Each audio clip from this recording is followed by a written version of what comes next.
மனிதனுக்கும் பிற உயிர்களுக்கும் என்ன வித்தியாசம் என்று பார்க்கின்ற பொழுது நகைச்சுவை உணர்வு, சிரிப்பு அதுதான் ஒரு பிரதான வித்தியாசமாக அமைந்திருக்கிறது.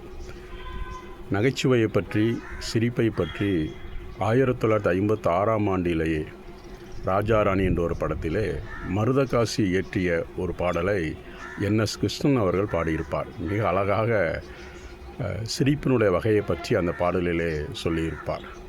அதிகாரியுடைய ஆணவ சிரிப்பு, அடங்கி நடப்பவனுடைய அசட்டு சிரிப்பு, வில்லன் சிரிப்பு, இப்படியாக பல சிரிப்புகளை சொல்லி முதலாக சிரிப்பை பற்றி கேட்ட பாடல் அதுவாகத்தான் இருக்கும் என்று நினைக்கின்றேன்.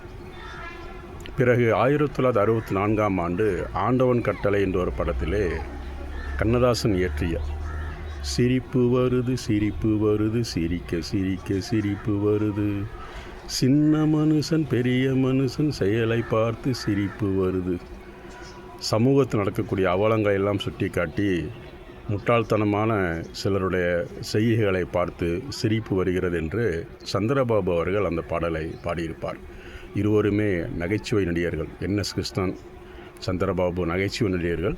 சிரிப்பை பற்றி பாடியிருந்தார்கள். பிறகு பாலச்சந்தருடைய படம் அரங்கேற்றம் என்ற ஒரு படம். அதிலே ஆண்டவனின் தோட்டத்திலே அழகு சிரிக்குது, ஆகாயம் பூமி எங்கும் இளமை சிரிக்குது.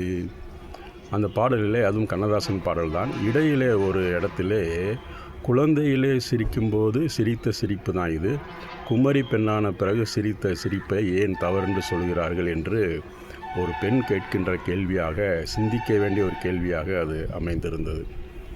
அதேபோல் உலகம் சுற்று வாலிபன் 1973ஆம் ஆண்டு வெளிவந்தது. எம்ஜிஆருடைய இயக்கத்திலேயே TMS பாடிய அருமையான ஒரு பாடல். சிரித்து வாழ வேண்டும் பிறர் சிரிக்க வாழ்ந்திடாதே என்று கவிஞர் புலமை பித்தன் கூறிய அந்த அறிவுரை இன்றும் சிரிக்கும் பொழுது எல்லோரும் சேர்ந்து சிரிப்பது ஒரு வகை, தப்பில்லை. ஆனால் பிறர் சிரிக்கும்படியாக நாம் வாழக்கூடாது என்று சொன்னாரே கவிஞர் புலமை பித்தன் அவர்களை நிச்சயம் பாராட்டியாக வேண்டும்.